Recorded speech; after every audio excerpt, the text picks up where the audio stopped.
দর্শক, সারা দেশের লাখ লাখ এমপিওভুক্ত শিক্ষক কর্মচারীর জন্য এসেছে এক দারুণ সুখবর।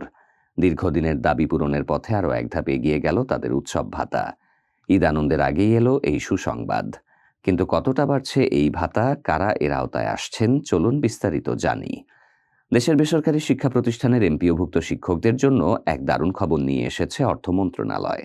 সম্প্রতি জারি করা এক প্রজ্ঞাপন অনুযায়ী এখন থেকে শিক্ষকরা তাদের মূল বেতনের 25% পরিবর্তে 50% উৎসব ভাতা পাবেন। আসন্ন ঈদুল আজহার আগেই এই প্রজ্ঞাপন জারি হওয়ায় শিক্ষকদের মধ্যে আনন্দের ঢেউ লেগেছে। সোমবার 26 মে অর্থ মন্ত্রণালয়ের প্রবৃদ্ধি শাখার উপসচিব মোসাম্মদ শরীফুন্নেসা স্বাক্ষরিত সম্মতিপত্র থেকে জানা গেছে এই তথ্য।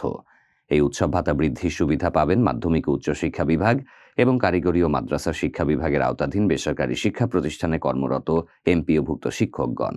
তবে একটি গুরুত্বপূর্ণ বিষয় হল, কর্মচারীদের উৎসব ভাতা বৃদ্ধি করা হয়নি, তাদের জন্য বিদ্যমান 50% হারই বহাল থাকবে। এটি শিক্ষকদের জন্য একটি বড় আর্থিক সুবিধা, যা তাদের দীর্ঘদিনের দাবি ছিল। এই ভাতা প্রদানের ক্ষেত্রে কিছু শর্ত আরোপিত হয়েছে। প্রজ্ঞাপনে বলা হয়েছে, ভাতা প্রদানের ক্ষেত্রে যাবতীয় আর্থিক বিধিবিধান যথাযথভাবে অনুসরণ করতে হবে। ভাতা সংক্রান্ত ব্যয়ে ভবিষ্যতে কোনো অনিয়ম দেখা দিলে বিল পরিশোধকারী কর্তৃপক্ষ দায়ী থাকবেন।